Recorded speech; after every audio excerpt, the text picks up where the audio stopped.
Bonjour, aujourd'hui je vais vous présenter une carte mentale ou mind map en anglais.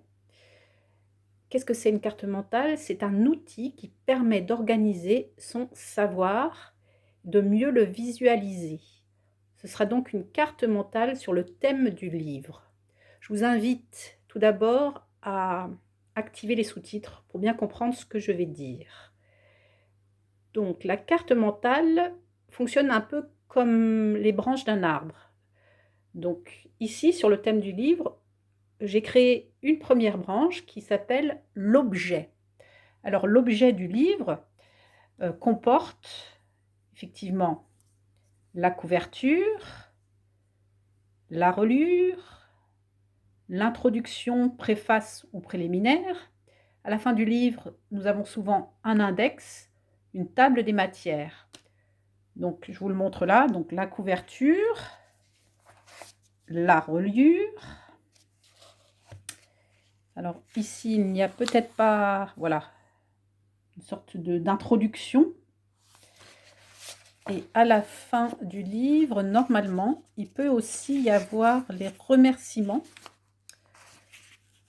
ou la publicité d'autres livres. Voilà. Voilà. Deuxième branche, on pourrait par exemple parler de ses écrivains préférés. Alors, pour moi, vous avez bien compris, j'aime beaucoup Raphaël Giordano, David Lodge, auteur anglais, et Paulo Coelho. Donc, en troisième branche, j'ai mis les expressions françaises liées au livre. Alors, j'en ai cité que deux. Donc, parler comme un livre, qui signifie parler avec facilité, mais dans un langage très soutenu. Ou une autre expression, lire entre les lignes, qui signifie bien comprendre un texte avec toutes ses nuances, même quand c'est caché, un sens caché. Voilà, donc ça c'était la troisième branche. Quatrième branche, on peut par exemple parler de ses livres préférés.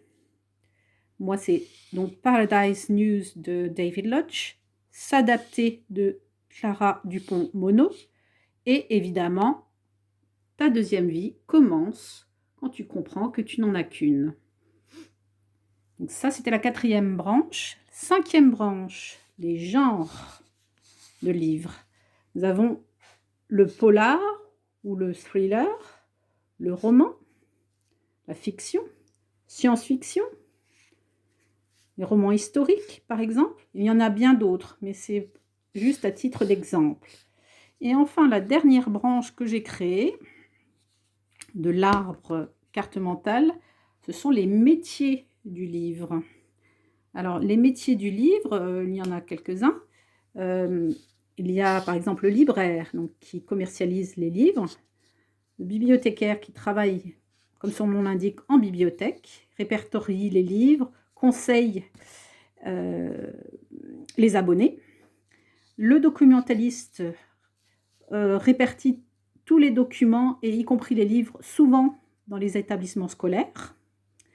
L'éditeur, donc qui publie les livres, donc ici par exemple c'est Pocket, le nom de l'éditeur, et bien évidemment l'écrivain ou l'écrivaine qui écrit les livres.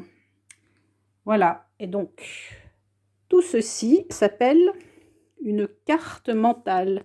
Ça permet d'avoir une bonne visualisation de son domaine et de son sujet à traiter. C'est très utile pour les personnes créatives, voilà, pour retenir et maîtriser son sujet. Si cette vidéo vous a été utile, je vous invite à la liker et surtout à la partager. Et n'hésitez pas à vous abonner pour les prochaines vidéos. Très bon après-midi à tous.